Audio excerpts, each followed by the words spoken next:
Jake Hollis had always believed that hard work and dedication would be enough to keep his family afloat, but standing in the parking lot of Morrison's auto repair, holding his 6-year-old daughter Lila against his chest, while his former boss screamed about missed days and broken promises, he realized how wrong he'd been. Lila's breathing was labored, her small body trembling from the fever that had kept them at the hospital for 3 straight days. The other mechanics watched in uncomfortable silence as Jake's world crumbled in broad daylight. He'd given everything to this job, working double shifts when he could, but cancer doesn't follow a work schedule. As he turned to walk away, clutching his daughter tighter, Jake didn't notice the woman in the expensive sedan who had witnessed the entire confrontation. But what happens when an angel appears in your darkest moment? Before we jump back in, tell us where you're tuning in from. And if this story touches you, make sure you're subscribed, because tomorrow I've saved something extra special for you. 3 years ago, Jake Hollis had been a different man entirely. He'd wake up each morning to the sound of his wife, Sarah, humming in the kitchen, the smell of coffee and pancakes filling their small but cozy home on Maple Street. Lila would come, running down the hallway in her dinosaur pajamas, her wild curls bouncing as she launched herself into his arms for their morning hug ritual. Life had a rhythm then, a comfortable predictability that Jake had foolishly taken for granted. Sarah had been the heart of their family, the one who remembered birthdays and organized neighborhood barbecues, who could make Lila laugh until her sides hurt with silly voices and made-up songs. She worked part-time at the local library, helping elderly patrons navigate the computer system and reading to children during story hour. Jake had always marveled at how effortlessly she balanced everything, work, family, community, while he focused on the mechanics of keeping engines running and paychecks coming. The first sign something was wrong came on a Tuesday morning in October. Sarah had been complaining of headaches for weeks, dismissing them as stress from the library's budget cuts. But when Jake found her collapsed in the bathroom, her face pale and lips blue, he knew their carefully constructed world was about to shatter. The ambulance ride to County General felt like a nightmare he couldn't wake from, watching paramedics work over his wife while Lila's frightened questions echoed in his mind. The doctors used words like aneurysm and massive stroke, clinical terms that couldn't begin to capture the devastation they described. Sarah lingered for 6 days in the ICU, her body kept alive by machines, while Jake held vigil beside her bed, whispering promises he desperately hoped she could hear. He told her about Lila's first loose tooth, about the promotion he'd been offered at Morrison's, about the vacation they'd planned for the following summer. When the machines finally fell silent, Jake felt something inside himself break beyond repair. The funeral was a blur of casseroles and condolences, well-meaning neighbors who promised to help but gradually faded back into their own lives. Jake threw himself into work with manic intensity, accepting every overtime shift and weekend job Morrison offered. The physical exhaustion helped numb the grief, and the extra money eased his growing anxiety about providing for Lila alone. But even as he buried himself in carburetors and transmissions, he couldn't shake the feeling that he was failing at the one job that mattered most, being the father Lila deserved. Lila had been 4 when Sarah died, old enough to understand that Mommy wasn't coming back, but too young to process the finality of it all. She'd wake up crying in the middle of the night, calling for Sarah, and Jake would hold her until she fell asleep again, both of them clinging to memories that felt increasingly fragile. The little girl, who had once been fearless and outgoing, became quiet and clingy, following Jake around the house like a shadow, afraid to let him out of her sight. The first symptoms appeared 6 months after Sarah's death. Lila complained of stomach pain and fatigue, symptoms Jake initially attributed to grief and the stress of adjustment. But when she started losing weight and developed a persistent cough, Jake knew something was seriously wrong. The pediatricians Referral to an oncologist felt like déjà vu. Another waiting room where time moved differently. Another doctor delivering news that would change everything. Acute lymphoblastic leukemia. The words hung in the air like a death sentence, even as Dr. Peterson explained about treatment protocols and survival rates. Jake listened numbly as she outlined the months of chemotherapy ahead, the hospital stays and blood transfusions, the careful monitoring, and countless appointments. All he could think about was how he'd already lost Sarah, how the universe couldn't be cruel enough to take Lila too. The past 2 years had been a relentless cycle of hope and despair. Good days and bad days, treatments that seemed to help, followed by setbacks that left Jake questioning everything. Lila had endured it all with a grace that humbled him, accepting the needle sticks and nausea with a stoicism that broke his heart. She'd made friends in the pediatric oncology ward, children who understood her world in ways her former classmates couldn't. Some of those friends had gone home healthy and whole. Others hadn't gone home at all. Jake had learned to navigate the complex medical system, to advocate for his daughter with a fierceness that surprised even him. He'd mastered the language of white blood cell counts and treatment protocols, understood the difference between remission and cure. But he'd also learned about the crushing weight of medical bills, the way insurance companies could deny claims with bureaucratic indifference, the impossible choice between keeping a job and being present for the most important moments of his daughter's life. Morrison's auto repair had been Jake's sanctuary for 7 years, a place where problems had clear solutions and hard work was rewarded with steady pay. The owner, Frank Morrison, had seemed understanding at first, granting Jake flexibility for Lila's appointments and hospital stays. But as the absences mounted and other employees grumbled about covering Jake's shifts, Morrison's patience had worn thin. The final straw came when Lila developed pneumonia as a complication from her weakened immune system, requiring a week-long hospitalization that Jake couldn't bring himself to leave. The small wooden box on Jake's dresser held Sarah's wedding ring, a simple gold band that had cost him 3 months' salary when they were newlyweds. He'd planned to give it to Lila someday, when she was old enough to understand its significance. Now he wondered if that day would ever come, if he'd be able to keep the promises he'd made to Sarah about protecting their daughter and giving her the life she deserved. The apartment they'd moved to after Sarah's death was a far cry from the house on Maple Street. The neighborhood was rougher, the walls thinner, but the rent was manageable even with reduced hours.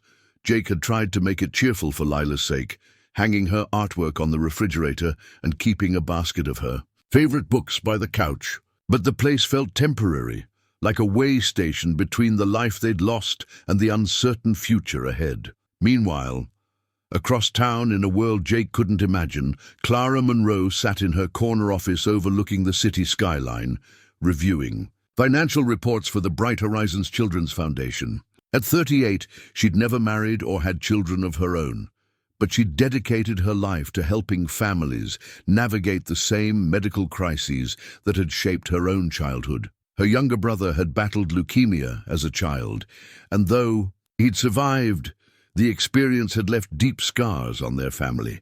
Clara's office was a study in understated elegance, with warm wood furniture and soft lighting that made the clinical setting feel more like home. The walls were covered with thank you cards from families the foundation had helped, children's drawings that spoke of hope and healing. A small framed photo on her desk showed a 7-year-old boy with a bright smile and a baseball cap covering his bald head, her brother Tommy during his treatment, the inspiration for everything she'd built. The foundation operated on a shoestring budget, relying on private donations and Clara's own considerable inheritance to fund its programs. They provided financial assistance for families dealing with pediatric cancer, helped navigate insurance bureaucracy, and funded research into experimental treatments that offered hope where traditional medicine had failed. It was Clara's life's work, but lately she'd been fighting battles on multiple fronts. Her family, particularly her brother Frank, had never understood her dedication to what they saw as charity work. Frank had used his portion of the inheritance to build a successful chain of auto repair shops, focusing on profit margins and efficiency. He viewed Clara's foundation as a waste of resources, money that could be invested in more practical ventures. The monthly family dinners had become exercises in diplomatic conversation, avoiding topics that might trigger Frank's lectures about fiscal responsibility. Clara's assistant, Maria, had worked with her for 5 years and understood the foundation's mission with the passion of someone who'd lived it. Her own daughter had been treated for brain cancer at age 3, and Maria's fierce loyalty to Clara stemmed from the support they'd received during that dark time. She managed the foundation's day-to-day operations with military precision, ensuring that every dollar was stretched to its maximum impact. The foundation's board meetings were held in a conference room that doubled as a storage space for medical supplies donated by pharmaceutical companies. Clara had learned to navigate the complex world of non-profit governance, balancing the idealism of their mission with the practical realities of funding and regulation. Some board members pushed for more aggressive fundraising, while others worried about mission creep and organizational sustainability. Dr. Elena Vasquez had joined the Foundation's Medical Advisory Board after completing her residency in pediatric oncology. She'd seen too many families destroyed by the financial burden of childhood cancer, brilliant children whose potential was cut short, not by their disease, but by their inability to access cutting-edge treatments. Elena had convinced Clara to fund a small clinical trial for a new immunotherapy protocol, a treatment that showed promise but hadn't yet been approved by the FDA. The trial had been Clara's pet project for 2 years, a carefully structured study that could offer hope to children who'd exhausted conventional treatment options. The paperwork alone had taken months to complete, navigating regulatory requirements and ethical review boards. But Clara had persisted, driven by the memory of her brother's suffering and the knowledge that somewhere out there, families were facing the same impossible choices her parents had confronted decades earlier. The morning Clara witnessed Jake's humiliation in the parking lot of Morrison's auto repair, she'd been on her way to a meeting with potential donors, wealthy individuals who might contribute to the foundation's endowment. She'd taken a different route to avoid traffic, a decision that would change the trajectory of multiple lives. The scene she observed through her windshield was one she'd witnessed countless times in different forms. A family crushed by circumstances beyond their control, dignity stripped away by economic desperation.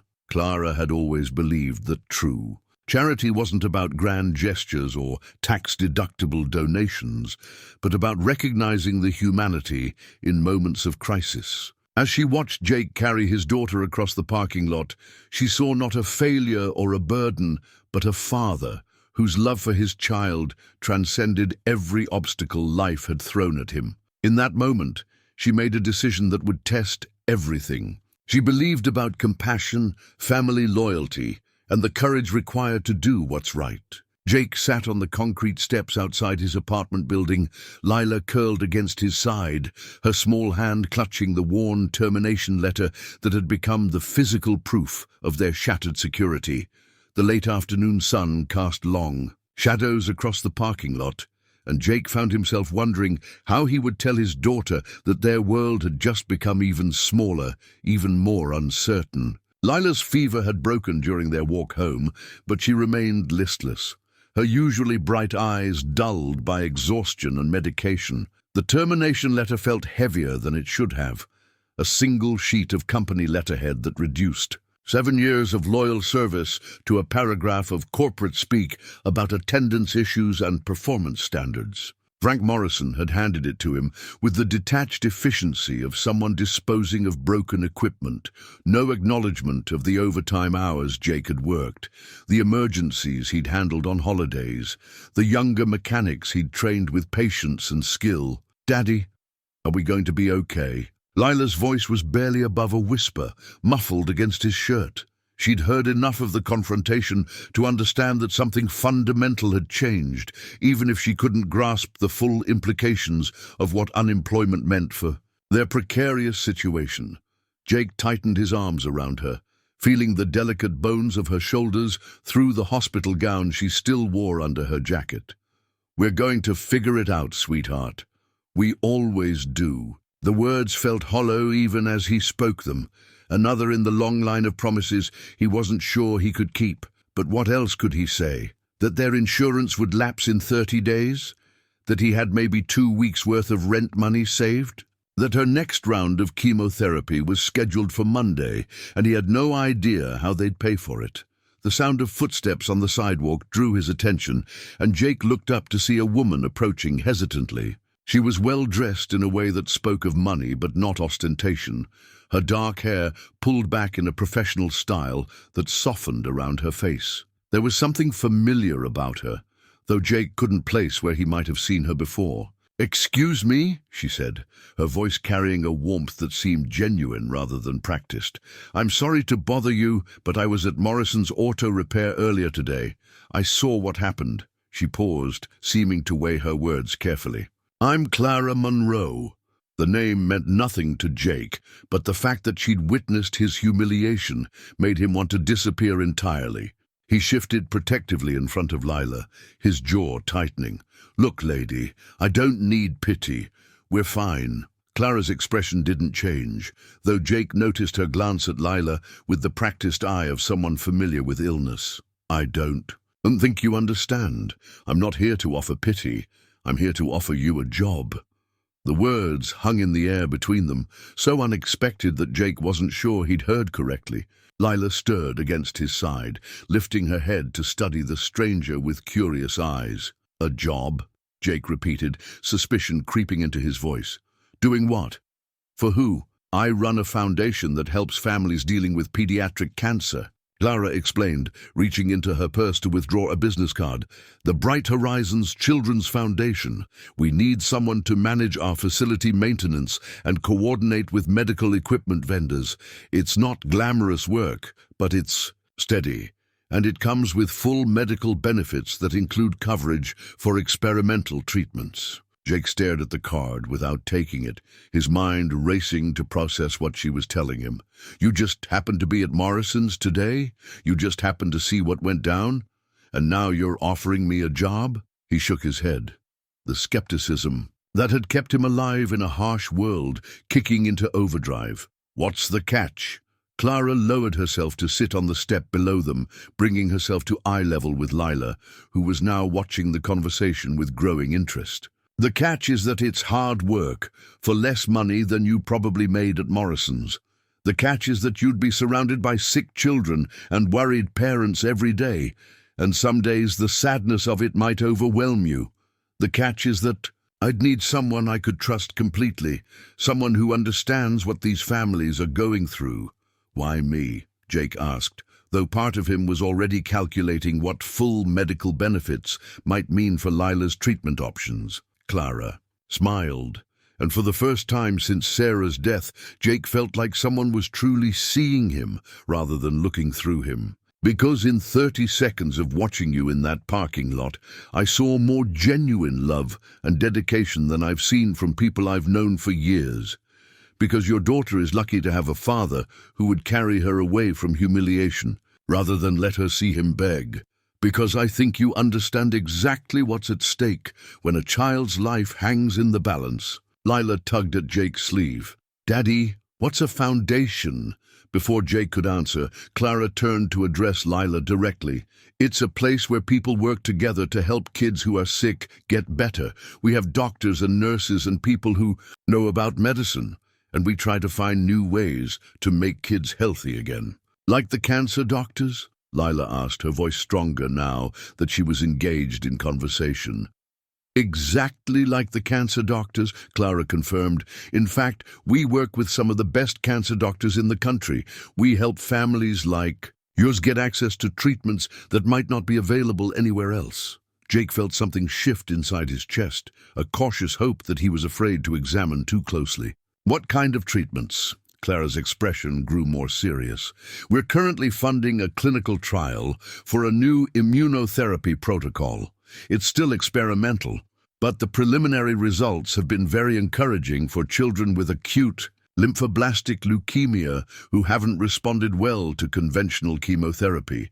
The words hit Jake like a physical blow. Lila's latest scan had shown that her current treatment protocol wasn't working as well as her doctors had hoped. Dr. Peterson had mentioned experimental options in passing, but the costs and logistics had seemed impossibly complex. How much would something like that cost? For families who qualify, nothing. The trial is funded through grants and private donations. Participants receive all treatment at no cost, plus support services for housing and transportation if needed. Clara reached into her purse again, this time withdrawing a folder. "I took the liberty of bringing some information about our programs. I'm not asking you to decide right now, but I'd like you to consider it." Jake accepted the folder with hands that weren't quite steady. The weight of possibility felt almost as overwhelming as the weight of despair had moments earlier. "I don't understand why you're doing this. You don't know me. You don't know us." Clara stood, brushing dust from her skirt. "My brother had leukemia when he was 7. I watched my parents mortgage everything they owned, trying to get him the best treatment available. I watched my mother cry herself to sleep every night, not because she was afraid he might die, but because she was afraid they couldn't afford to keep him alive." She paused, looking directly at Lila. "He survived, and he's healthy now. But the experience taught me that no parent should have to choose between their child's life and their family's financial survival." Lila had been listening intently, and now she looked up at Clara with the directness that only children could manage. "Is your brother nice?" Clara laughed, a sound that transformed her entire face. "He can be, though he wasn't always nice when we were kids. He used to put toads in my bed." "That's gross!" Lila giggled, the first time Jake had heard her laugh in weeks. "Very gross," Clara agreed solemnly, "but he makes excellent pancakes now, so I've forgiven him." Jake watched the easy interaction between Clara and his daughter, recognizing something he'd almost forgotten existed, the possibility of joy in the middle of struggle. "When would you need an answer? Take the weekend to think about it, look over the materials, do whatever research you need to do. If you're interested, come by the foundation Monday morning. The address is on my card." Clara reached out to gently touch Lila's hand. "It was very nice to meet you, Lila. I hope I'll see you again soon." As Clara walked away, Jake opened the folder she'd given him. The first document was a detailed description of the immunotherapy trial, complete with eligibility criteria and contact information for the research coordinator. The second was a job description for the maintenance position, listing responsibilities and benefits that seemed almost too good to be true. The third was a letter from a family whose 8-year-old son had completed the trial successfully and was now in full remission. "Daddy," Lila said, settling back against his side. "I like her. She smells like my teacher, Mrs. Rodriguez, like books and flowers." Jake kissed the top of his daughter's head, breathing in the hospital scent that still clung to her hair. For the first time in months, he allowed himself to imagine a future that extended beyond the next medical bill, the next insurance denial, the next devastating conversation with Dr. Peterson. It felt dangerous to hope, but as he held Lila close and watched Clara's car disappear around the corner, he couldn't quite suppress the feeling that their luck might finally be changing. Monday morning arrived with the kind of crisp autumn air that made Jake think of fresh starts and second chances. He'd spent the weekend reading every document Clara had given him, researching the Bright Horizons Foundation online, and even calling the number for the family whose testimonial letter had been included in the folder. The conversation with Mrs. Patterson, whose son David had completed the immunotherapy trial 18 months earlier, had lasted nearly an hour and left Jake feeling something he'd almost forgotten: genuine hope. The foundation occupied a converted, Victorian mansion in the historic district, its wraparound porch and gabled roof giving it the appearance of a large family home rather than a medical facility. Jake parked his battered pickup truck next to a row of newer sedans and SUVs, suddenly conscious of the rust spots and duct-taped bumper that marked him as an outsider in this well-maintained neighborhood. Lila sat beside him in the passenger seat, wearing her favorite dress, a purple sundress with yellow flowers that Sarah had bought for her 5th birthday. "It looks like a castle," Lila observed, pressing her face to the window. Her appetite had returned over the weekend, and some color had crept back into her cheeks, though she still tired easily and needed frequent rest breaks.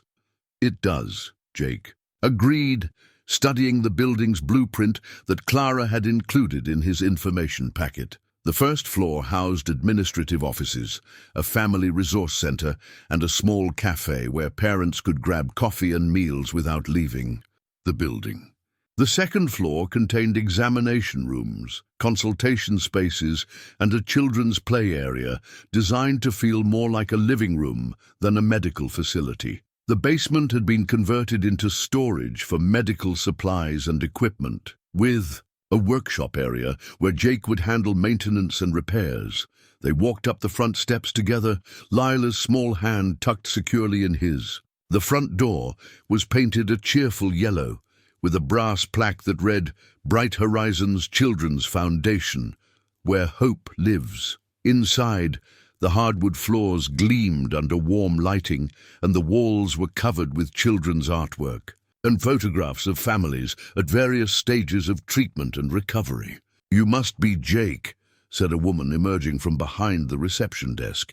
She was perhaps 50, with graying hair pulled back in a practical ponytail and eyes that crinkled with genuine warmth. "I'm Maria Santos, Clara's assistant, and this beautiful young lady must be Lila."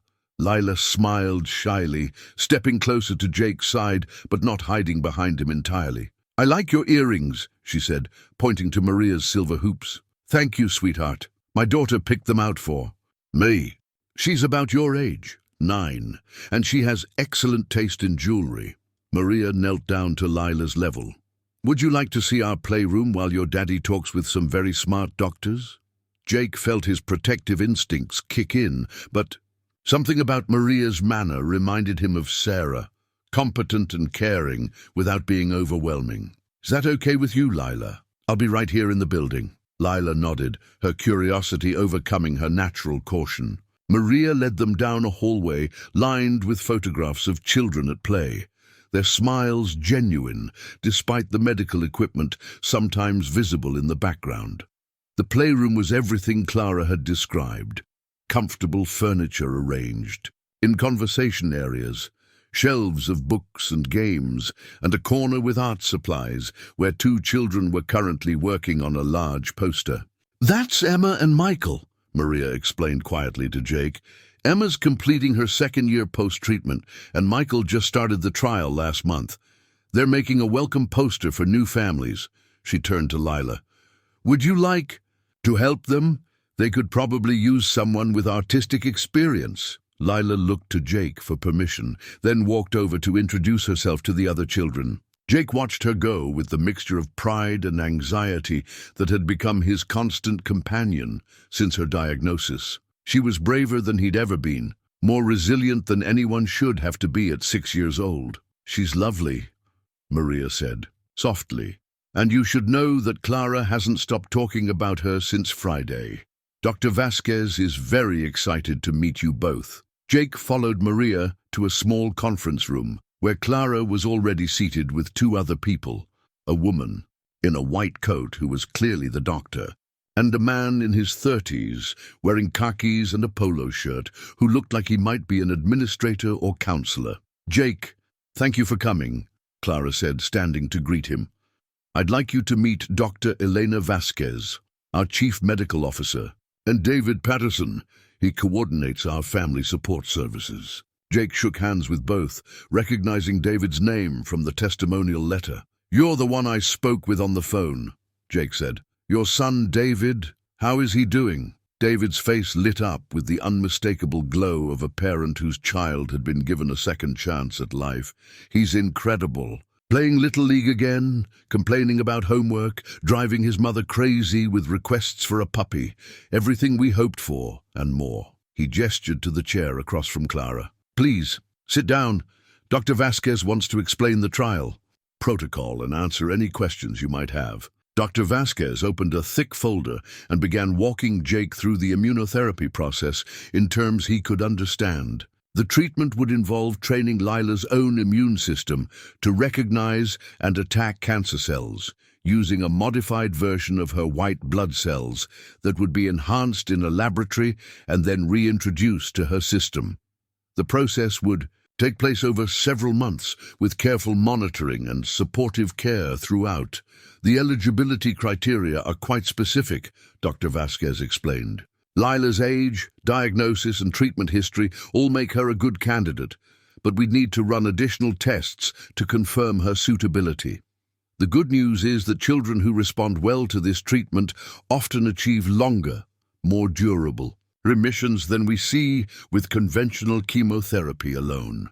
Jake absorbed the information carefully, asking questions about side effects, success rates, and long-term outcomes. Dr. Vasquez answered everything thoroughly, neither overselling the treatment's potential nor downplaying its risks. The honesty was refreshing after months of dealing with insurance representatives who seem more interested in denial statistics than patient outcomes. What about the job? Jake asked Clara. I want to understand exactly what you'd need from me. Clara slid a detailed job description across the table. The foundation operates more like a large family home than a traditional medical facility. We need someone who can handle everything from basic repairs to coordinating with medical equipment vendors when specialized devices need maintenance. You'd also help families navigate the practical aspects of long-term treatment, everything from arranging temporary housing for out-of-town families to ensuring that play areas and common spaces remain welcoming and functional. The responsibilities were varied but manageable, and the salary, while modest, would be enough to cover their basic needs with room for savings. More importantly, the health insurance was comprehensive, covering not only conventional treatments, but also experimental protocols like the immunotherapy trial. There's one more thing, David added. The job comes with access to our family support network. Other parents who've been through this journey, counseling services, and practical assistance with everything from meal preparation to homework, help during treatment periods. You wouldn't be facing this alone anymore. Jake felt a tightness in his chest that had nothing to do with worry and everything to do with the unfamiliar sensation of being supported rather than merely endured. When would I start? Tomorrow, if you're ready, Clara replied.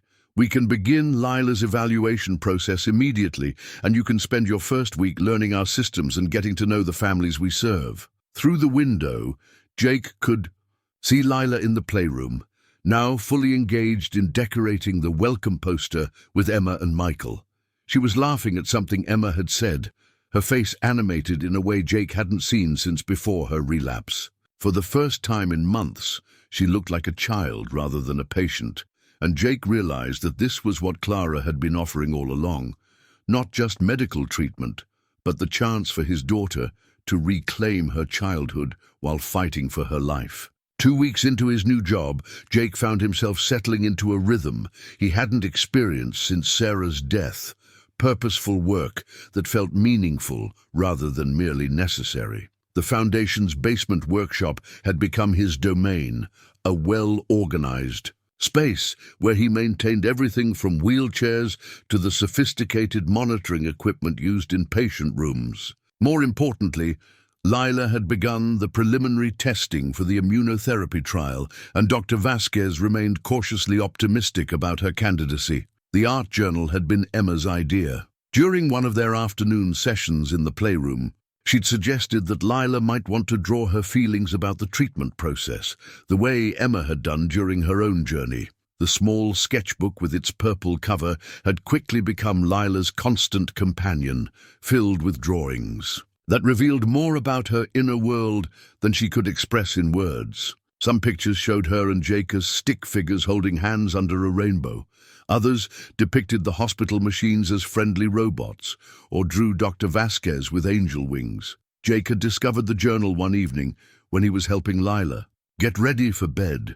She'd left it open on her nightstand, and the page showed a drawing of 3 figures, a tall man, a woman with long dark hair, and a small girl between them, all standing in front of a building that looked remarkably like the foundation. Above them, she'd written in careful letters, "My new family." The drawing had stirred emotions Jake wasn't ready to examine too closely. Over the past 2 weeks, he'd found himself looking forward to his daily conversations with Clara about everything, from equipment maintenance schedules to Lila's progress in the trial screening process. Their professional relationship had evolved into something warmer, built on shared concern for Lila and mutual respect for each other's dedication to the families they served. Clara had a way of appearing in the workshop at the end of difficult days, ostensibly to check on equipment needs, but really to provide the kind of quiet companionship that eased the isolation Jake had carried for so long.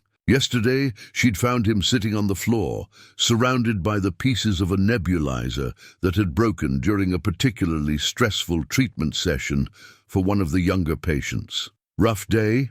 she'd asked, settling beside him with an ease that suggested she was comfortable in his world, grease stains and all. 8-year-old Marcus had a panic attack during his treatment, Jake had explained, not looking up from the tiny screws he was trying to organize. The nebulizer was the only thing keeping him calm, and when it started making that grinding noise, he completely lost it.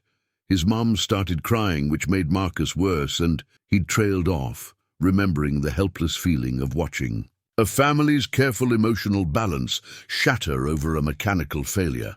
"But you fixed it," Clara had observed, noting the reassembled device on his workbench. Eventually, but not before Marcus convinced himself that the machine was going to hurt him. It took Dr. Vasquez 20 minutes to talk him into trying again. Jake had finally met Clara's eyes. "I keep thinking about how much depends on everything working perfectly. These kids don't have room for equipment failures or delays." Clara had been quiet for a moment, then reached over to help him sort the remaining screws.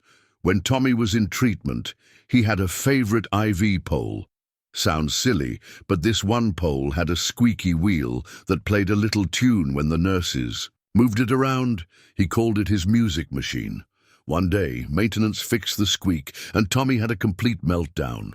Wouldn't let them start his infusion until they brought back his music machine. What happened? My dad spent an hour in the maintenance shop, deliberately making that wheel squeak again. Tommy was so happy, he wrote a thank you card to the wheel. Doctor, Clara had smiled at the memory. The point is, it's not always about perfect function. Sometimes it's about understanding what makes each child feel safe. The conversation had shifted something between them, a recognition that they were both fighting the same battle from different angles. Jake had begun to notice the way Clara's face lit up when Lila ran to greet her each morning, or how she always seemed to remember the small details that mattered, asking about Lila's latest drawing or bringing her favorite crackers when her appetite was poor after treatments. The bureaucratic obstacles had emerged gradually, starting with minor delays in paperwork processing and escalating to more significant concerns about trial protocols and funding approvals. Jake first became aware of the problems when he overheard Dr. Vasquez on the phone with someone at the state health department, her usually calm voice tight with frustration. "What do you mean, additional documentation?" she was saying. "We've submitted everything required by the original protocol approval. This request for financial audits is completely outside the scope of medical oversight." When Jake mentioned the conversation to Clara later that day, he saw worry flicker across her features before she composed herself. "It's probably just routine bureaucracy," she said, but her tone suggested she was trying to convince herself as much as him. Government agencies love their paperwork. The pressure from Clara's family had been less subtle. Jake had been replacing a light fixture in the main hallway when he'd heard raised voices from Clara's office.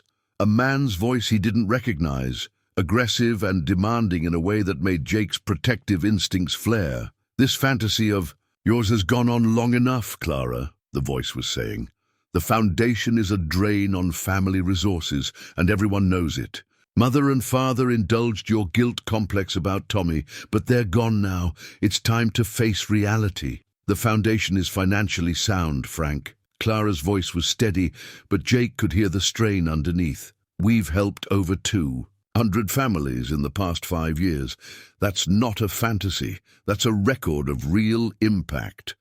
Impact that could be measured in actual profit if you'd invested in legitimate business ventures instead of this bleeding heart nonsense. The building alone is worth millions in the current market." Jake had finished his work quickly and retreated to the basement, but the conversation stayed with him. Frank, Clara's brother, the same Frank Morrison who had fired him. The realization explained the familiar surname, but raised questions about Clara's motivations that Jake wasn't sure he wanted to explore. That evening, as Jake was helping Lila practice reading with one of the books from the Foundation's library, she looked up at him with the serious expression that always preceded her most thoughtful questions. "Daddy, is Miss Clara sad?" Jake set down the book, giving her his full attention. "Why do you ask, sweetheart? She was crying in her office today. I saw her when I went to get more colored pencils.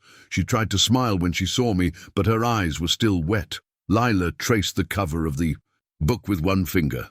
"Emma says sometimes grown-ups cry when they're trying to help kids, but other grown-ups don't want them to." The insight from a 6-year-old was more perceptive than Jake was comfortable acknowledging. He'd noticed Clara's increased stress over the past few days, the way she seemed to be working longer hours and taking phone calls that left her looking defeated. "Miss Clara cares a lot about helping families like ours," he said carefully. "Sometimes that means dealing with difficult people who don't understand how important her work is. Like the mean man who was yelling at her today." Jake felt a surge of anger at the thought of Lila overhearing Frank Morrison's attack on Clara. "She'll be okay, Lila. Miss Clara is very strong, and she has people who support her, like us." The simple question hit Jake with unexpected force. Somehow, without his conscious decision, they had become part of Clara's support system, just as she had become central to theirs. The realization was both comforting and terrifying. Opening his heart to care about someone beyond Lila felt like exposing himself to another devastating loss. But as he watched Lila return to her reading, her breathing steady and her color improved. From just 2 weeks of hope and proper nutrition, Jake couldn't bring himself to regret the connection they'd formed with Clara and the Foundation. Whatever challenges lay ahead, they were no longer facing them alone.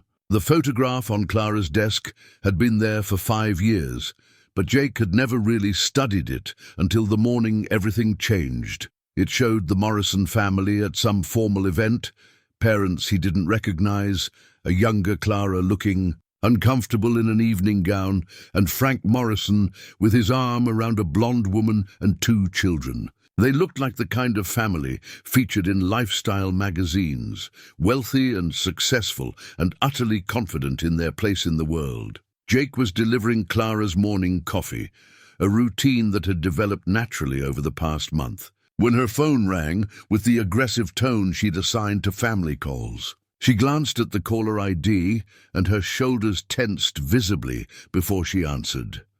"Hello, Frank." Even from across the office, Jake could hear the raised voice on the other end of the line. He started to leave, but Clara gestured for him to stay, perhaps needing a witness to whatever was about to unfold. "No, I will not consider selling the building," Clara said, her voice level, but Jake could see her hands trembling. "The Foundation is not a business venture, Frank.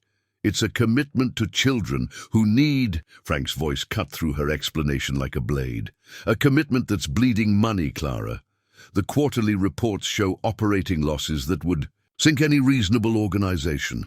Mother and father left you that inheritance to secure your future, not to fund your guilt complex about Tommy's illness. Tommy's recovery inspired this foundation.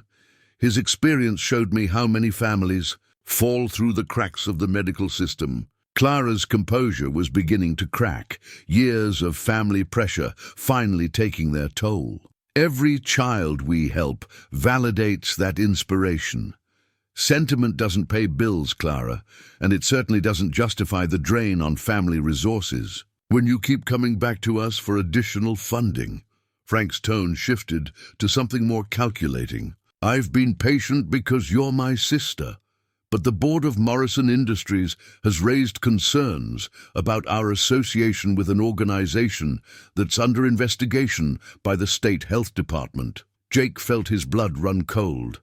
Investigation? Clara had mentioned bureaucratic delays, but nothing about a formal investigation. What investigation? Clara asked, her voice barely above a whisper. The one initiated by concerned citizens who question whether experimental medical treatments on children constitute proper medical care or dangerous human experimentation. Frank's satisfaction was audible through the phone. Questions have been raised about informed consent procedures, oversight protocols, and financial transparency. The kind of questions that could result in criminal charges if not properly addressed. Clara sank into her chair, the color draining from her face. Frank, I didn't what? Report concerns about potential medical malpractice involving children, about questionable use of charitable donations. Clara, these are legitimate regulatory issues that any responsible citizen might raise. His tone became almost gentle, which somehow made it more menacing. Of course, if the Foundation were to close voluntarily, redirect its resources to more established medical institutions, these concerns might resolve themselves quietly. Jake watched Clara's world crumble with the same helpless fury he'd felt during Sarah's final days in the hospital. The investigation threat was clearly Frank's leverage, a way to force Clara to abandon her life's work without appearing to be the villain. The coldness of using sick children as pawns in a family power struggle made Jake want to grab the phone and tell Frank Morrison exactly what he thought of his tactics. I need time to think, Clara said finally. Of course. But Clara, understand that time is limited. The investigation could expand at any moment, and once certain questions are formally raised, they become much harder to contain. Frank paused for effect. Family dinner is Sunday. We should discuss transition options then. The line went dead, leaving Clara staring at the phone as if it might offer some escape from the impossible situation Frank had created. Jake set down the coffee and moved to the chair across from her desk, recognizing the look of someone whose worst fears were materializing. He's your brother, Jake said quietly. It wasn't a question. Clara nodded without looking up. Frank Morrison, owner of Morrison Auto Repair, among other businesses. Also my older brother and the person who destroyed your life to get at me. The pieces fell into place with sickening clarity. Jake's firing hadn't been about attendance or performance. It had been a message to Clara, a demonstration of Frank's power to hurt anyone associated with her foundation. He fired me to pressure you. I didn't know, Clara said, finally meeting his eyes. I swear, Jake, when I approached you that day, I had no idea Frank was involved. I thought it was just a terrible coincidence finding you at the worst moment of your professional life. She stood and walked to the window, wrapping her arms around herself. But he must have planned it. He knew I'd drive past that shop sometimes, knew I might witness what happened. Jake processed this revelation with the methodical approach he used for complex mechanical problems. Frank had orchestrated Jake's humiliation, knowing Clara might see. It betting on her compassionate nature to create exactly the situation that had developed. It was manipulative on a level that made Jake's stomach turn. The investigation, Jake said. Is it real? Clara turned back to him, and Jake saw a vulnerability in her expression that made him want to protect her with the same fierce determination he reserved for Lila. Probably, Frank has connections throughout the state government. He could easily arrange for regulatory scrutiny that would make our work impossible. She gestured toward the folder of documents on her desk. We operate in a grey area with the experimental treatments. Everything we do is legal and ethical, but bureaucrats could tie us up for years with paperwork demands and compliance reviews. What about the families in the trial? What about Lila? The question hung between them, highlighting the cruel stakes Frank had manufactured. Clara's foundation wasn't just her life's work. It was literally a lifeline for children whose conventional treatment options had been exhausted. Shutting down the foundation meant abandoning families who had nowhere else to turn. I don't know, Clara admitted. If we close, the trial ends. The children currently enrolled might be transferred to other facilities, but there's no guarantee the treatment would continue seamlessly, and future families like yours. She trailed off, unable to voice the implications. Jake studied the family photograph again, understanding now why Clara had always seemed slightly uncomfortable when discussing her background. Growing up in the Morrison family meant growing up with Frank's particular brand of ruthless pragmatism, where human cost was just another factor in business calculations. He won't win, Jake said, surprised by the conviction in his own voice. Clara looked at him with a mixture of hope and skepticism.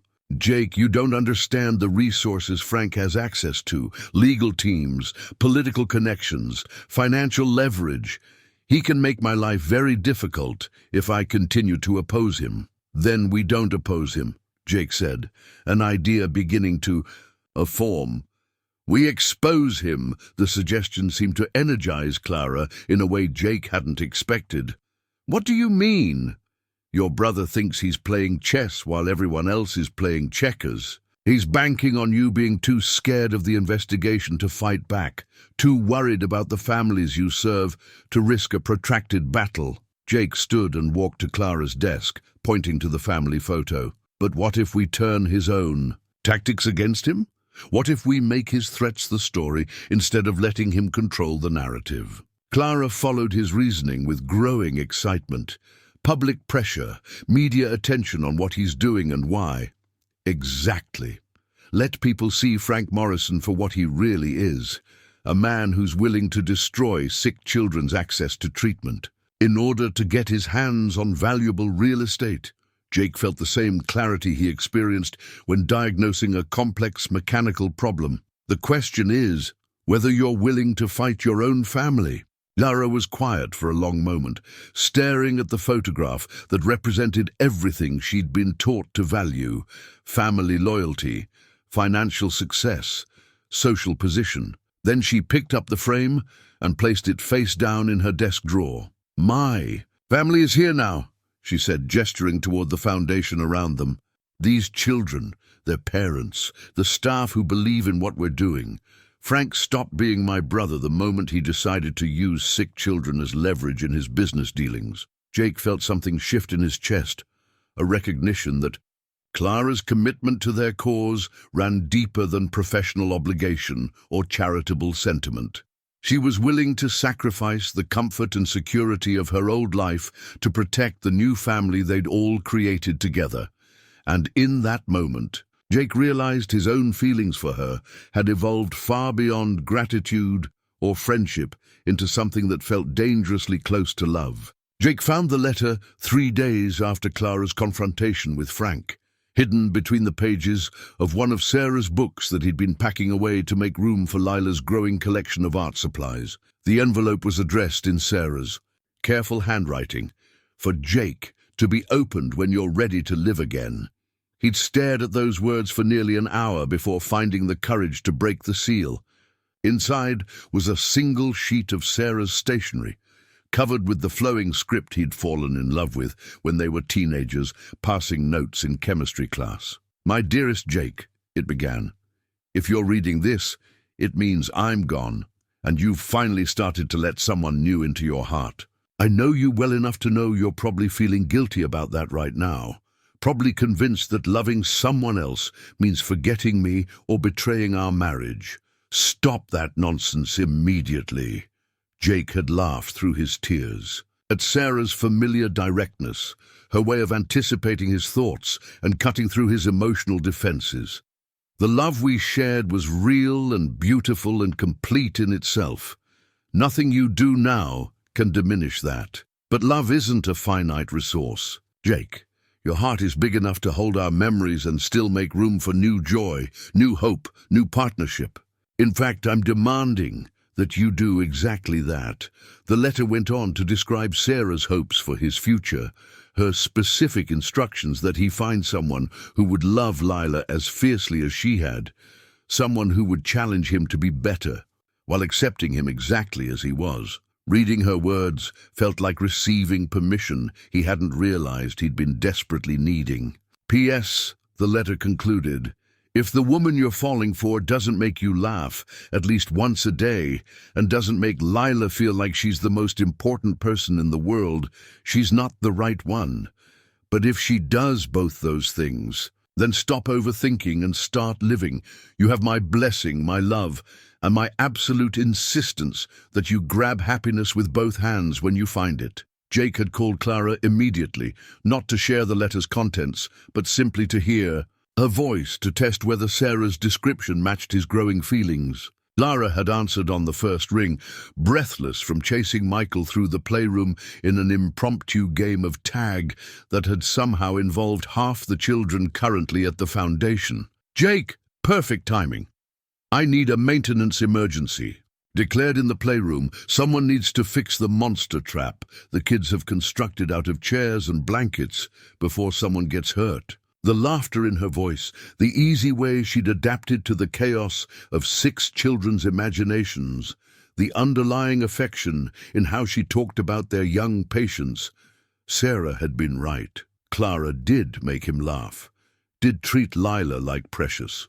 Cargo did challenge him to be more than he'd thought possible while accepting his rough edges and emotional scars. Meanwhile, Clara had taken the first concrete steps toward fighting back against Frank's intimidation campaign. She'd spent the morning with Jonathan Pierce, an investigative journalist from the city paper who specialized in stories about corporate abuse of power. Pierce had listened to her account of Frank's threats with the focused attention of someone who recognized a significant story.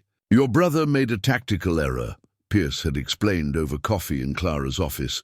He assumed you'd fold quietly rather than risk public scrutiny, but threatening to shut down medical treatment for children, that's the kind of story that galvanizes public opinion. Clara had provided Pierce with documentation of the Foundation's work, financial records showing their responsible use of donations, and testimonials from families who'd been helped by their programs. She'd also shared the timeline of Frank's pressure campaign, connecting his increased aggression to the Foundation's growing success and visibility. I need you to understand the potential consequences, Pierce had warned. Once this story runs, your family relationships will probably be permanently damaged. Your brother will likely escalate his tactics, and you'll be in for a very public battle. The relationships are already damaged, Clara had replied. Frank crossed a line when he decided to use sick children as leverage. Whatever comes next, at least it will be honest. That afternoon, the Foundation had received another bureaucratic blow, a formal notice that their clinical trial protocols were under review, effectively suspending enrollment of new patients until further notice. Dr. Vasquez had called an emergency staff meeting to discuss the implications. This is clearly retaliatory, she'd told the assembled team. The review request cites concerns that were never raised during our original approval process. Someone with influence has put pressure on the regulatory board. Jake had watched Clara's face during the meeting, seeing her struggle to maintain composure as the full scope of Frank's attack became clear. The trial suspension meant that families like theirs, who'd been counting on experimental treatments as their last hope, were suddenly facing closed doors again. What about the children? Already enrolled? Maria had asked, voicing everyone's primary concern. They can continue treatment, Dr. Vasquez had assured the room, but no new patients can be accepted until the review is complete, which could take months. After the meeting, Jake had found Clara in her office, staring at a stack of applications from families hoping to join the trial. Each folder represented a child whose conventional treatment options had been exhausted. Parents who'd found the foundation through desperate internet searches and referrals from sympathetic doctors. Lila got in just in time, Clara had said without looking up. 2 more weeks and she would have been caught in this bureaucratic trap. Jake had sat down across from her, remembering Sarah's words about grabbing happiness with both hands, but also recognizing that Clara needed support more than romantic declarations. What can I do to help? The question had seemed to surprise Clara, as if she'd grown so accustomed to fighting alone that the offer of partnership felt foreign. I don't know if there's anything anyone can do. Frank has resources I can't match, and he's willing to use tactics I won't stoop to. Then we don't match his resources, Jake had said. We circumvent them. Over the next hour, they'd developed a strategy that played to their strengths rather than trying to compete on Frank's terms. While Pierce worked on the investigative story, they would organize the families who'd been helped by the foundation, creating a grassroots response that would demonstrate the real-world impact of the foundation's work. A rally, Clara had said, warming to the idea. Families sharing their stories, doctors explaining the importance of experimental treatments, community leaders supporting accessible healthcare. And we make sure Frank Morrison has to show his face, Jake had added. Let people see him defending the decision to shut down children's medical care. The plan had energized both of them, providing a concrete response to Frank's abstract threats. But as they'd worked through the details, Jake had found himself studying Clara's profile, remembering Sarah's letter, and the growing certainty that his feelings for this remarkable woman had evolved far beyond their original foundation of gratitude and shared purpose. The moment of truth had come when Clara had looked up from her notes and caught him watching her. For a heartbeat, they'd simply looked at each other, years of careful professional boundaries dissolving under the weight of everything they'd been through together. Jake, Clara had said softly, and in that single word he'd heard questions and possibilities and the same uncertain hope he'd been carrying. But before either of them could voice what was hanging between them, the office door had burst open and Lila had run in, clutching a new drawing and chattering excitedly about her latest art project. The moment had passed, but something fundamental had shifted between them, an acknowledgement that whatever they were fighting for had become as much about their own future as about the foundation's survival. That evening, as Jake had helped Lila get ready for bed, she'd looked up at him with the serious expression that always preceded her most important observations. "Daddy, do you love Miss Clara?" The directness of the question had caught Jake off guard, but he'd realized that Lila deserved honesty about the emotions that were reshaping their small family.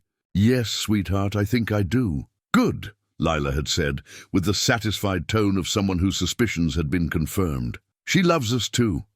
I can tell because she looks at you the same way you used to look at Mommy in the pictures." As Jake had tucked Lila into bed that night, he'd felt Sarah's presence more strongly than he had in months, not as a reproach or a reminder of loss, but as a benediction on the new life they were building. Tomorrow would bring new challenges in their fight against Frank Morrison, but tonight Jake allowed himself to imagine a future where love and hope had defeated fear and manipulation, where Lila could grow up healthy and happy with a family that had chosen each other through the crucible of shared struggle. The hidden financial documents were discovered by accident, tucked inside a folder that Clara's father had labeled Family Trust, Educational Purposes, and stored in the Foundation's original filing cabinet.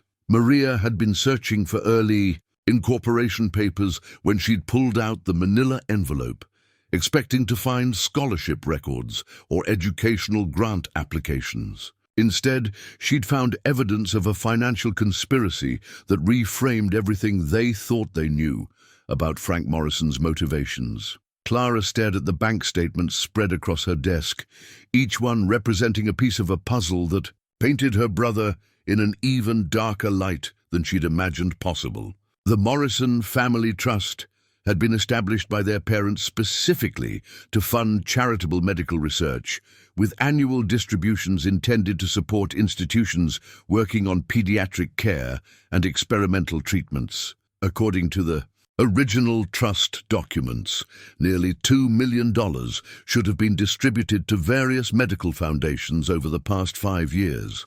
But the bank records told a different story entirely. "Look at this pattern," Jake said, pointing to a series of transfers that had caught his attention. Every time a distribution was supposed to go to a medical charity, the money was diverted to accounts controlled by Morrison Industries. "It's been going on for years." Clara traced the transactions with her finger, her anger building with each fraudulent transfer. Frank hadn't just been pressuring her to close the foundation out of business pragmatism or family control issues. He'd been systematically stealing money that was legally designated for exactly the kind of work her foundation was doing. The Bright Horizons Foundation should have received funding from this trust, Dr. Vasquez observed, studying the trust's original mission statement. "According to these documents, we met every criteria for support, but I've never seen any applications or correspondence about family trust distributions." "Because Frank never told me the trust existed," Clara said, her voice tight with fury. "When I started the foundation, he kept complaining about family resources being wasted on charity. He made it seem like every dollar I spent was coming directly out of current family wealth, not from funds specifically designated for medical charity." Maria had been quietly reviewing additional documents, and now she looked up with an expression of barely controlled outrage. "Clara, there's more. According to this correspondence file, at least 6 other pediatric medical organizations applied for trust funding over the past 3 years. All of them were denied, with form letters claiming the trust had been dissolved due to changed family circumstances. The scope of Frank's deception was staggering. He'd not only stolen money intended for medical charity, but had actively prevented other organizations from accessing funds that could have saved children's lives. Every experimental treatment that had been delayed due to lack of funding, every family that had been forced to choose between bankruptcy and their child's life, every research project that had been abandoned for financial reasons. Frank bore responsibility for all of it. "This explains why he's so desperate to shut us down," Jake said, the pieces falling into place. "It's not about the foundation's operating costs or the building's real estate value. It's about covering up years of embezzlement from a charitable trust." Clara nodded, her legal training helping her understand the criminal implications of what they'd discovered. If this becomes public, Frank doesn't just face family embarrassment or business problems. He faces federal charges for charity fraud, tax evasion, and probably money laundering. We're talking about decades in prison. Dr. Vasquez leaned back, in her chair, the weight of the revelation settling over the room. "This changes everything about the investigation threat, doesn't it? Frank can't risk genuine regulatory scrutiny, because auditors would eventually discover the missing trust distributions." "Exactly," Clara said. "The investigation he's threatening is probably a bluff designed to make us fold before anyone looks too closely at the Foundation's legitimate funding sources. He's betting that we'll be too scared of bureaucratic harassment to call his bluff." Jake stood and walked to the window, his mind racing through the implications of their discovery. "We need to be very careful about how we handle this. Frank has already demonstrated that he's willing to hurt innocent people to protect himself. If he realizes we've found evidence of his embezzlement, he might escalate to more dangerous tactics." "What do you mean?" Maria asked. "I mean he might decide that shutting down the foundation isn't enough," Jake said grimly. "If Clara's testimony could send him to prison, he has strong motivation to discredit her completely, or worse." The room fell silent as everyone processed the darker possibilities Jake was raising. Frank Morrison had already shown himself capable of manipulating regulatory agencies and destroying people's livelihoods.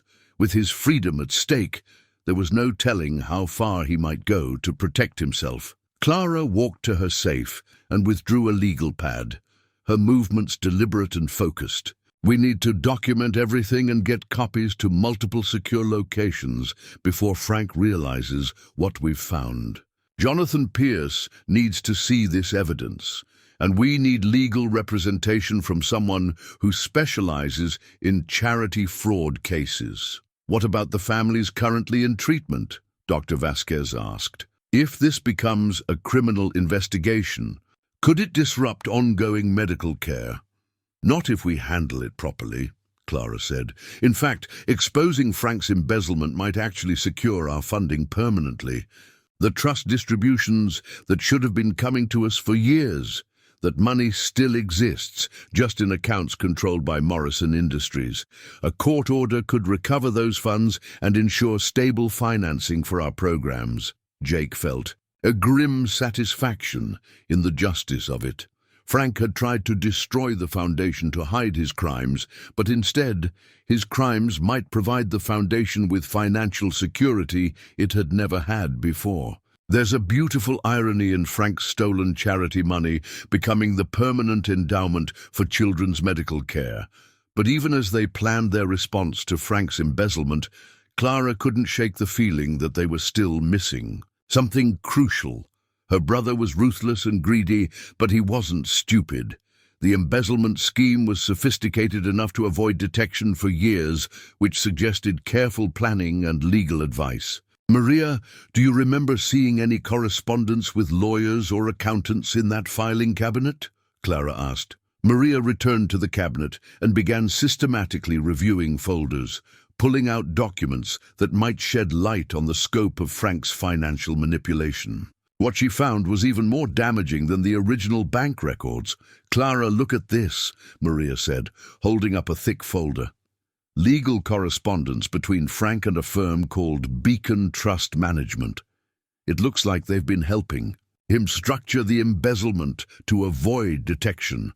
The letters revealed a sophisticated conspiracy involving not just Frank, but a network of professionals who had helped him systematically loot the family trust while maintaining the appearance of legitimate charitable administration. The law firm had provided advice on how to create shell companies, structure transactions to avoid reporting requirements, and draft documentation that would withstand casual scrutiny. This is organized crime, Dr. Vasquez said flatly. Frank hasn't just been stealing money, he's been running a criminal enterprise designed to defraud charitable institutions. Jake studied the legal correspondence with growing alarm. If Frank has this level of professional criminal support, he's more dangerous than we thought. These aren't the actions of someone who'll back down when confronted with evidence of wrongdoing. Clara felt the weight of responsibility settling on her shoulders. The evidence they'd discovered could bring down a criminal network that had stolen millions from medical charities, but it also put everyone at the Foundation at risk of retaliation, from people who had already demonstrated their willingness to commit serious crimes. We can't back down, she said finally. Too much is at stake, not just for our Foundation, but for every organization that Frank has defrauded and every family that's been denied access to treatment because of his greed. Jake moved to stand beside her, his presence offering the support she'd learned to depend on over the past months. Then we go forward, but we do it smart. We get the evidence to the authorities and the media simultaneously. Make it impossible for Frank to contain the damage through intimidation or legal maneuvering. And we make sure Lila and the other children are protected, Clara added. Whatever happens next, the kids come first. As they prepared to take on a criminal conspiracy that reached far beyond one man's greed, Clara realized that Frank's greatest miscalculation hadn't been the embezzlement itself. It had been his assumption that she would choose family loyalty over justice when the stakes became clear.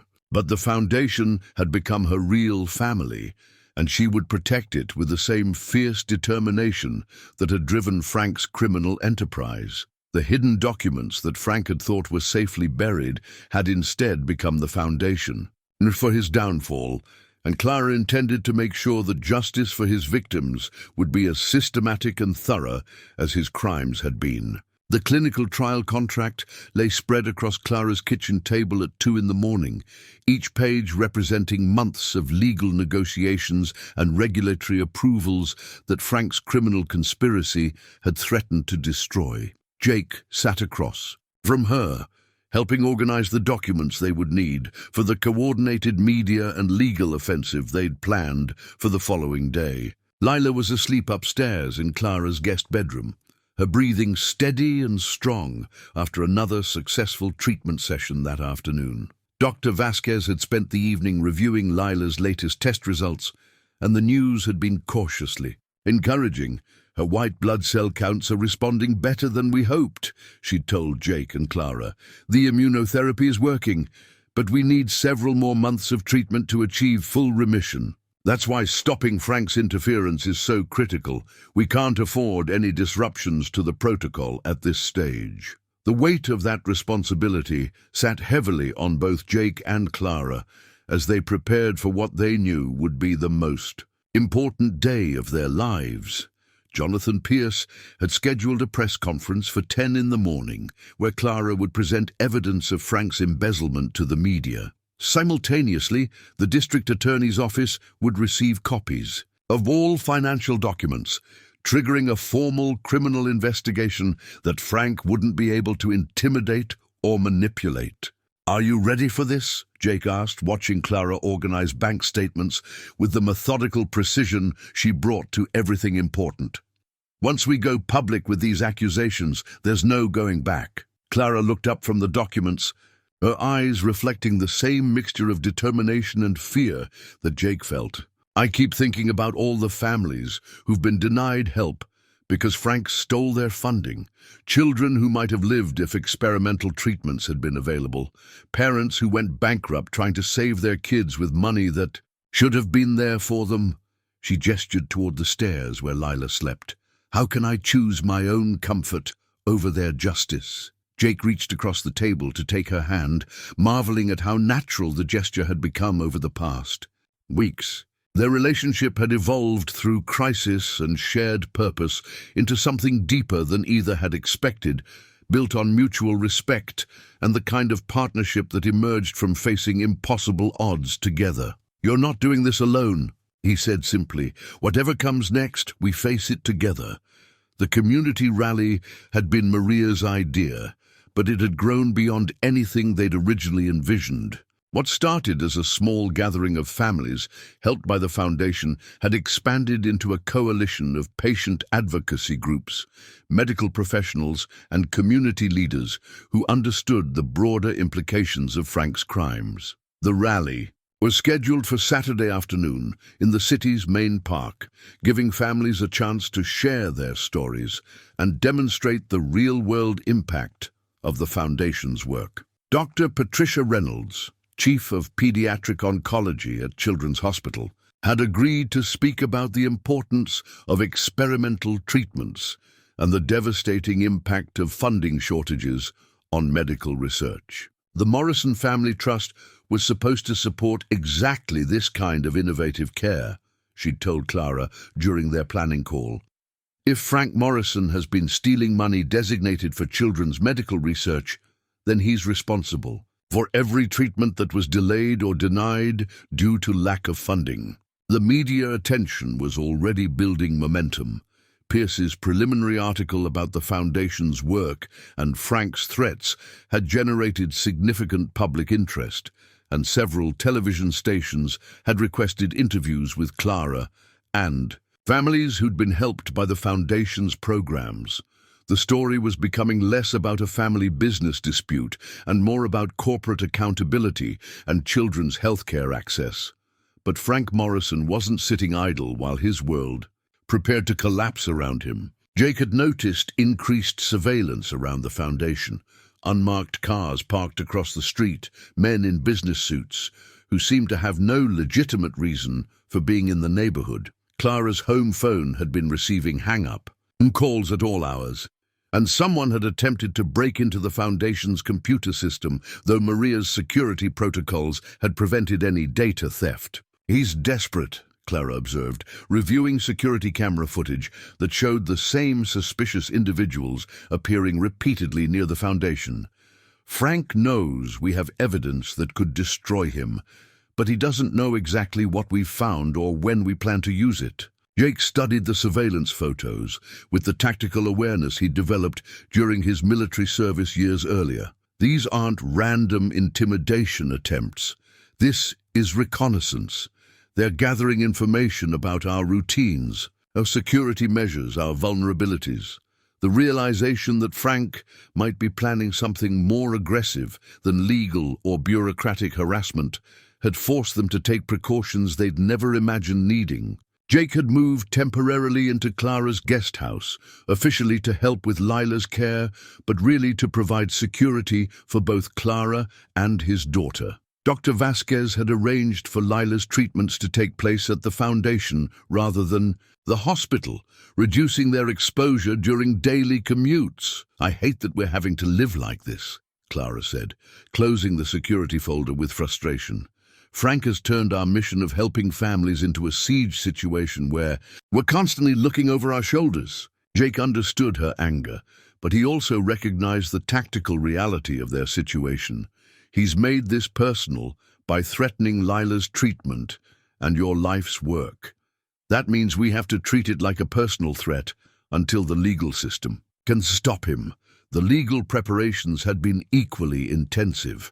Clara's attorney, David Chen, specialized in white-collar crime and had immediately recognized the significance of the evidence they'd discovered. "The Morrison case has all the elements of a major federal prosecution," he'd explained during their strategy session. "Charity fraud, money laundering, conspiracy, tax evasion. We're talking about charges that could result in decades of prison time for everyone involved."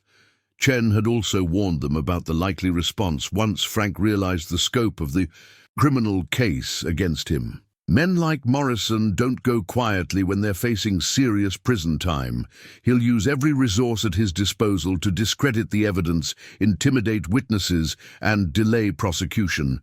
You need to be prepared for a very ugly fight." The most difficult conversation had been with Lila about the increased security measures and changes to their routine. Jake had struggled to explain the situation in terms a 6-year-old could understand, without terrifying her about the adult conflicts swirling around her treatment. "Remember how I told you that Miss Clara's brother doesn't like the Foundation? Helping sick kids?" Jake had said, sitting on Lila's bed while she arranged her art supplies for the evening. "Well, it turns out he's been doing some very bad things to try to stop the Foundation's work, so we need to be extra careful for a little while." Lila had looked up from her colored pencils with the serious expression that always preceded her. Most thoughtful questions. "Is he going to try to hurt us?" The directness of the question had caught Jake off guard, but he'd realized that Lila deserved honesty about the situation that was affecting their lives. "I don't think so, sweetheart, but there are a lot of people working very hard to make sure you and Miss Clara and all the other kids stay safe while the grown-ups fix this problem." Good," Lila had said with the satisfied tone of someone whose world still made sense despite the adult chaos around her. "Miss Clara is too nice to let bad people hurt her." That simple faith in Clara's goodness had strengthened Jake's resolve to see the fight through to its conclusion. Lila's treatment was progressing well. Her artistic talents were flourishing in the Foundation's supportive environment, and she'd found the kind of extended family that Jake had never imagined possible after Sarah's death. Frank Morrison's crimes threatened all of that, but they also provided the opportunity to secure the Foundation's future permanently.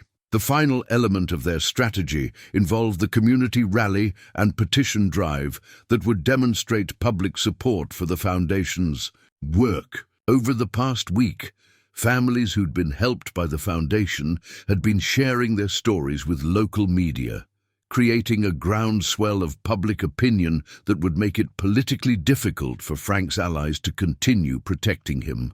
Michael's Parents had spoken to the city council about how the foundation's support had made the difference between hope and despair during their son's treatment. Emma's family had organized a letter-writing campaign encouraging other pediatric medical facilities to speak out about funding shortages and the importance of experimental treatment programs. The Peterson family, whose daughter had completed the immunotherapy trial successfully, had created a social media campaign highlighting the foundation's impact on their community. "We're not just fighting Frank Morrison," Clara observed as she reviewed the growing list of community supporters. "We're creating a movement that will make it impossible to ignore the broader issues his crimes represent." Jake nodded, understanding that their battle had evolved beyond personal vindication into something larger and more important. "When we expose what Frank has done, we're also exposing how many other families have been denied help because of his greed. That's going to create pressure for systemic changes that go far beyond our foundation." As they finished organizing the documents for the next day's press conference, Jake and Clara both felt the weight of the moment. Tomorrow would begin the public phase of their fight against Frank Morrison's criminal conspiracy, but it would also test everything they'd built together: their professional partnership, their personal relationship, and their commitment to the families who depended on the foundation's survival. The clinical trial contract that had started their evenings' work represented more than legal documentation. It was a promise to children like Lila that experimental treatments would remain available, that hope would triumph over greed, and that the foundation Clara had built from her family's tragedy would survive to help future families facing the same impossible choices. In 12 hours, the battle for the foundation's future would begin in earnest, and Jake and Clara would discover whether their commitment to justice was strong enough to overcome the forces arrayed against them. The community center auditorium was packed beyond capacity, with families standing along the walls and spilling into the adjacent hallway. Jake stood at the back of the room, his eyes constantly scanning for signs of trouble, while Clara prepared to address the crowd from the makeshift podium. In his hands, he held a thick folder containing thousands of signatures supporting the foundation, the community petition that had grown far beyond their original expectations. "Ladies and gentlemen," Clara began, her voice carrying clearly through the microphone, "3 months ago, my brother Frank Morrison told me that the work we do here at Bright Horizons was a waste of family resources. He said that helping families navigate pediatric cancer treatment was throwing money away on lost causes." A murmur of disapproval rippled through the audience, parents who understood intimately the value of the foundation's support. "Today, I want to tell you what Frank Morrison really meant when he called our work wasteful." Clara held up a bank statement, her hands steady despite the magnitude of what she was about to reveal. "For the past 5 years, my brother has been systematically stealing money from the Morrison Family Trust, money that was legally designated to support exactly the kind of medical research and family assistance programs we provide here." The Sumner reaction was immediate and electric.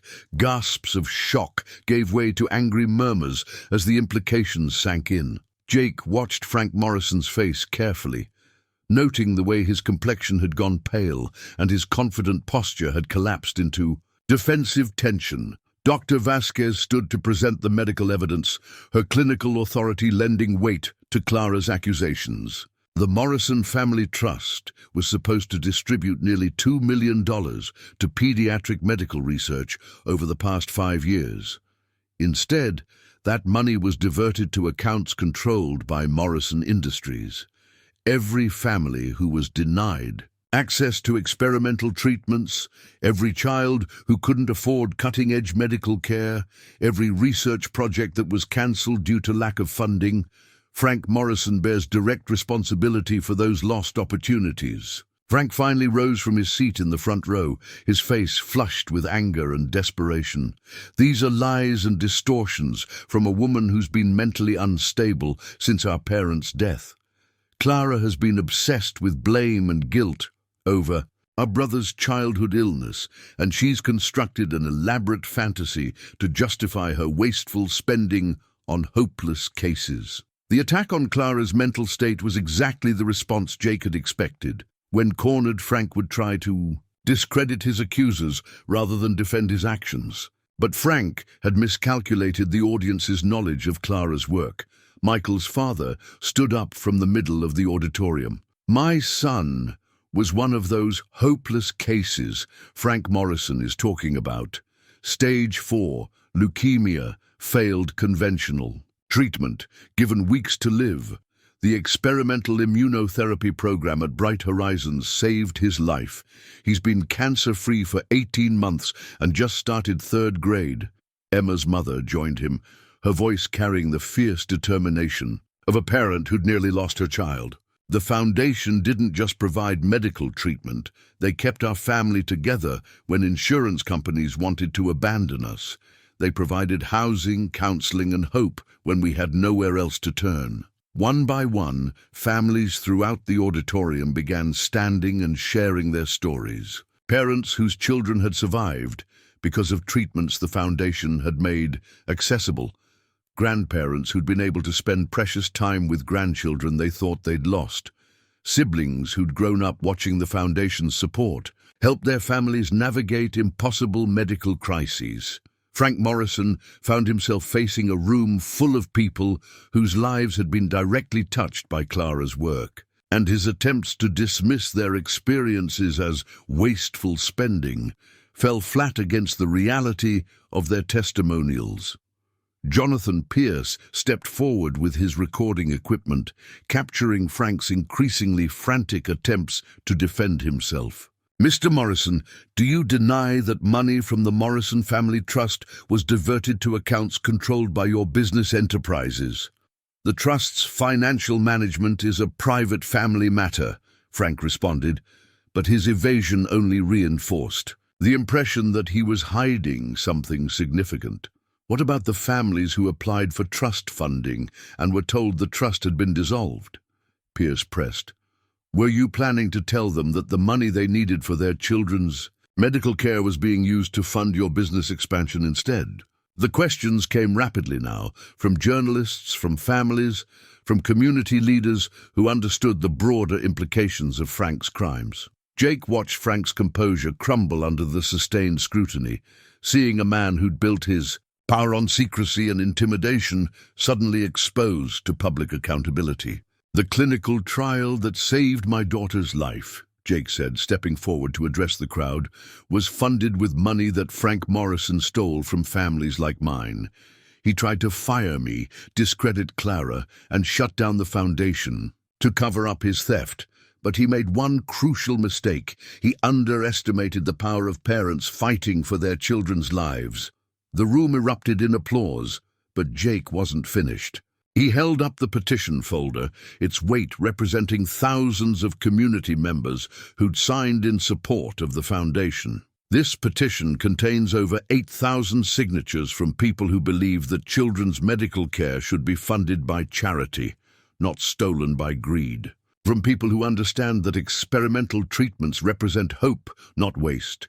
From a community that refuses to let Frank Morrison's crimes go unpunished. As Jake presented the petition to Clara, he saw tears in her eyes, not of sadness, but of recognition that the foundation she'd built had become something larger than either of them had envisioned. The support in that room represented validation of everything they'd fought for, and confirmation that their work would continue, regardless of Frank's attempts to destroy it. The arrest came sooner than anyone had expected. Federal agents had been waiting outside the community center, and as Frank Morrison attempted to leave through the back exit, they approached him with the calm professionalism of law enforcement, officers who'd been building their case for weeks. Jake watched through the window as Frank was read his rights, his expensive suit and confident demeanor suddenly seeming fragile against the reality of handcuffs and criminal charges. "Mr. Morrison, you're under arrest for conspiracy to commit fraud, embezzlement of charitable funds, money laundering, and tax evasion." The lead agent announced loud enough for the remaining crowd to hear. "You have the right to remain silent."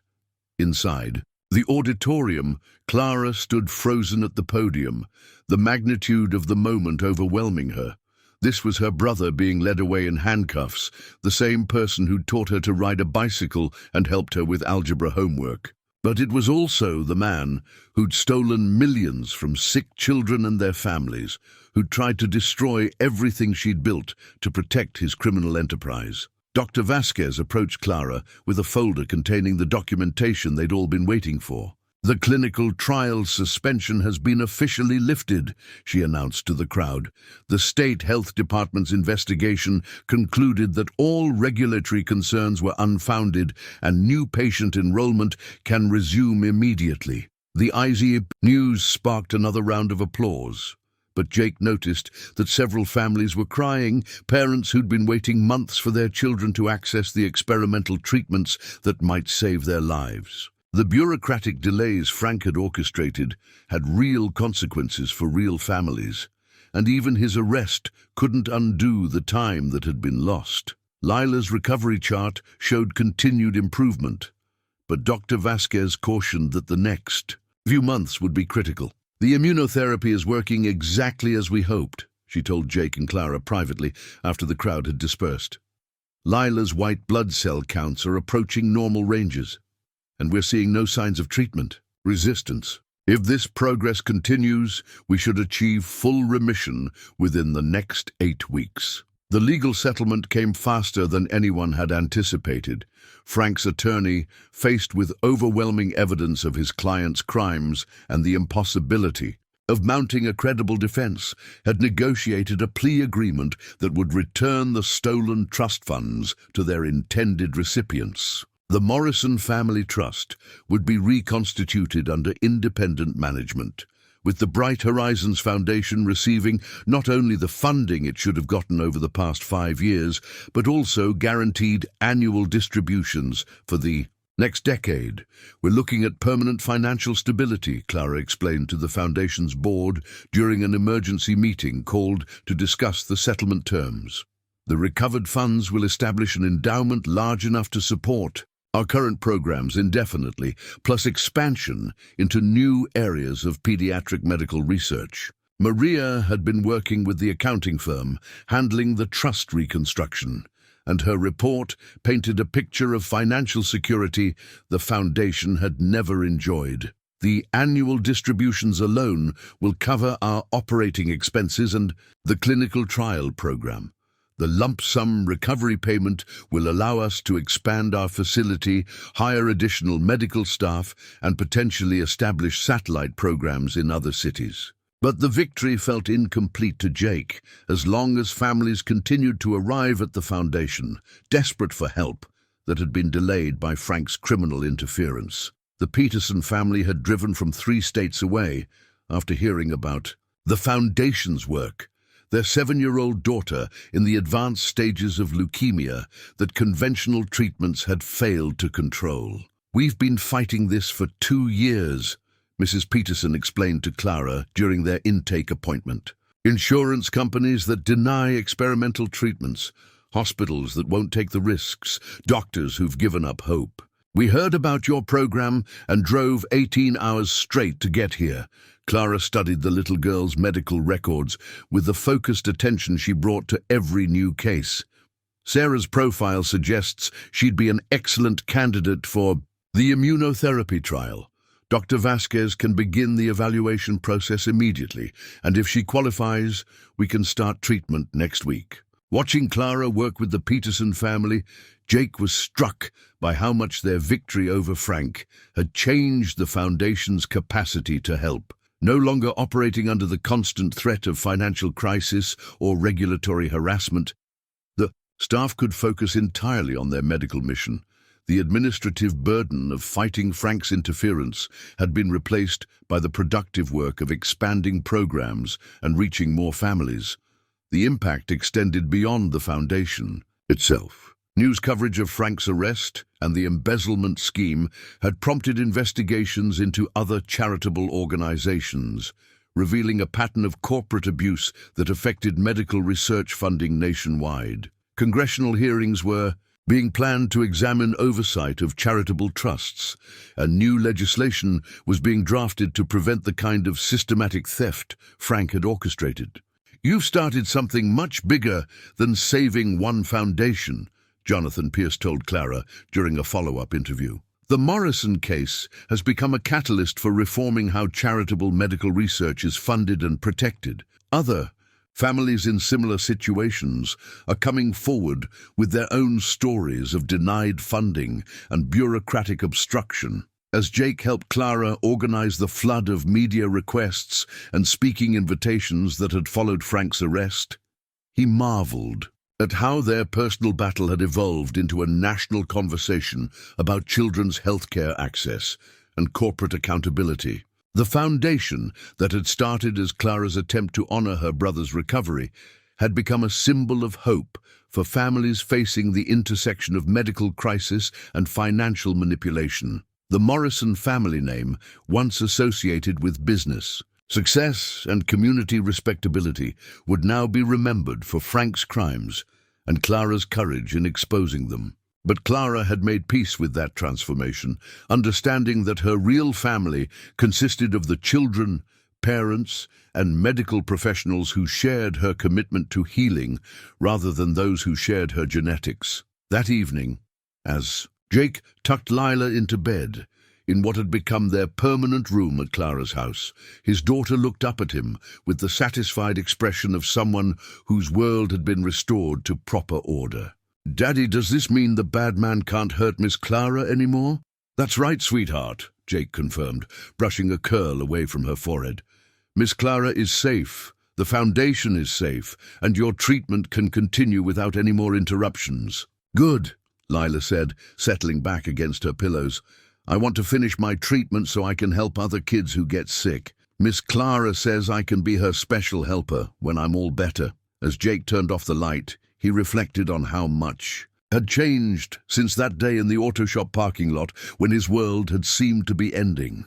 Frank Morrison's attempt to destroy their lives had ultimately led to the Foundation's greatest success, Lila's medical recovery, and a love that had grown from shared struggle into something that promised to last a lifetime. 6 months later, the autumn air carried the same crisp promise of fresh beginnings that had marked Jake's first day at the Foundation, but everything else had transformed beyond recognition. The Bright Horizons Children's Foundation now occupied an expanded facility that included additional treatment rooms, a dedicated research laboratory, and a family residence wing for out-of-town patients. The brass plaque by the front door had been updated to read the Sarah Hollis Memorial Wing, honoring Jake's late wife and representing the Foundation's commitment to supporting families through their darkest moments. Lila ran across the Foundation's new playground, her laughter echoing off the buildings as she chased Michael and Emma in a game of tag that would have been impossible during the height of her treatment. Her hair had grown back in soft curls that caught the sunlight, and her latest blood work showed no detectable cancer cells. Dr. Vasquez had used the word remission with confident satisfaction, though she cautioned that regular monitoring would continue for years to ensure the cancer didn't return. "She looks like any other 7-year-old, Clara observed, joining Jake on the bench where he'd been watching Lila play. "It's hard to believe how sick she was just 6 months ago." Jake slipped, his arm around Clara's shoulders, marveling at how natural the gesture had become. Their relationship had evolved from professional partnership through shared crisis into something deeper and more stable than either had thought possible. The engagement ring Clara now wore had belonged to Sarah, given with Lila's enthusiastic approval and the blessing Jake had found in Sarah's letter. The Foundation's patient population had tripled since Frank's arrest and the restoration of trust funding. Families arrived weekly from across the country, drawn by the immunotherapy program's success rates and the comprehensive support services that address the practical challenges of long-term pediatric treatment. The waiting list for the experimental Protocols stretched for months, but additional funding had allowed Dr. Vasquez to expand the program and train medical teams at partner institutions. "The Peterson girl is responding beautifully to treatment," Dr. Vasquez reported during their weekly staff meeting.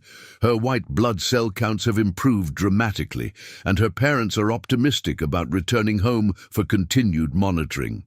The Martinez family from Arizona should be able to start their son's protocol next week, and we have 3 new applications from families whose children have exhausted conventional treatment options." Jake had been promoted to Foundation Operations Manager, a role that utilized his mechanical skills while expanding his responsibilities to include family liaison work and program coordination. He'd discovered an unexpected talent for helping parents navigate the complex emotions of pediatric cancer treatment, drawing on his own experience to provide the kind of support he desperately needed during Lila's darkest days. The criminal proceedings against Frank Morrison had concluded with a 15-year federal prison sentence, a punishment that reflected both the scope of his embezzlement and his lack of remorse for the families his crimes had affected.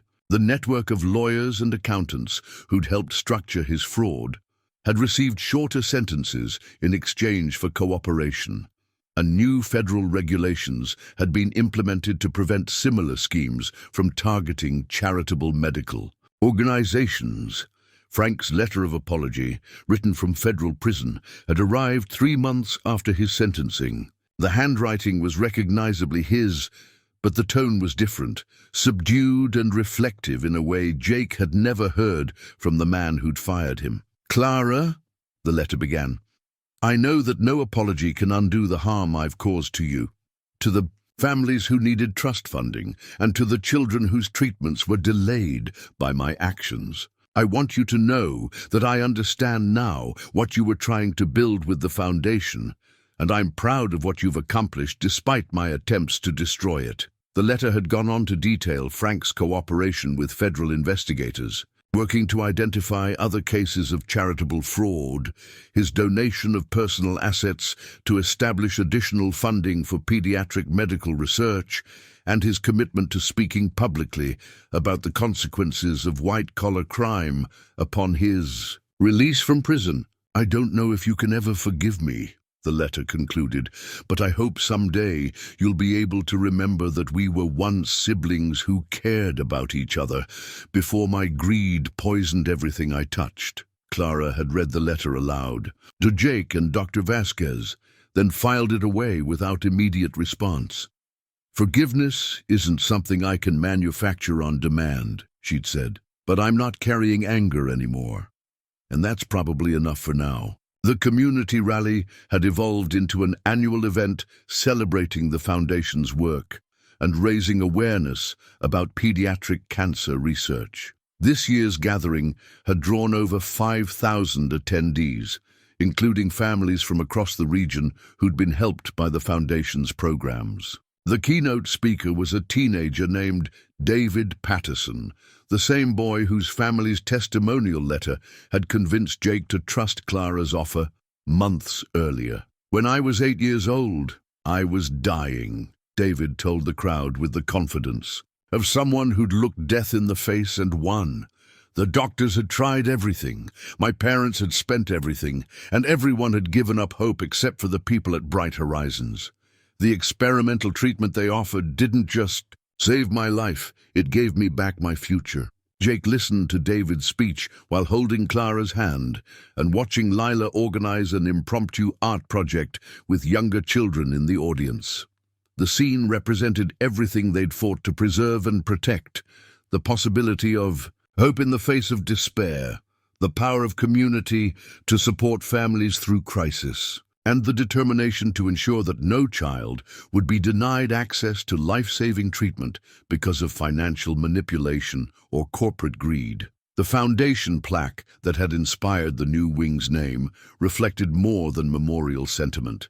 It represented the idea that love and dedication could create legacies that outlasted individual lives. Sarah's commitment to family and community had shaped Jake's determination to fight for Lila's future. That same determination had connected him with Clara's mission to honor her brother's recovery by helping other families. Together, they'd built something larger than either could have achieved alone. As the evening wound down and families began the journey home to communities across the region, Jake felt the profound satisfaction of work that mattered, combined with personal happiness he'd thought was lost forever.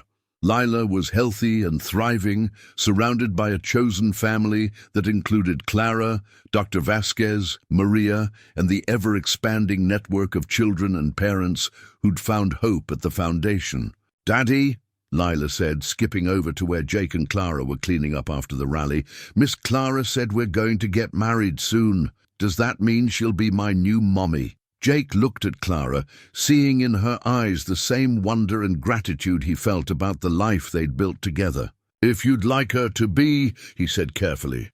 Lila considered this with the seriousness she brought to all important decisions. "I think Mommy Sarah would like Miss Clara," she said finally.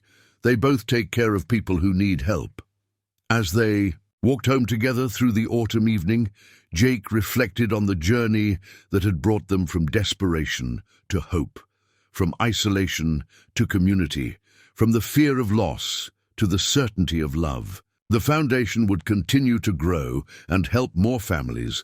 Lila would continue to thrive and eventually help other children facing similar challenges, and he and Clara would continue to build a life based on shared values and mutual support. The weight of memories that had once threatened to crush him had been transformed into a foundation for future happiness, proving that love really was renewable, hope really could triumph over despair, and families really could be created by choice, as much as by chance.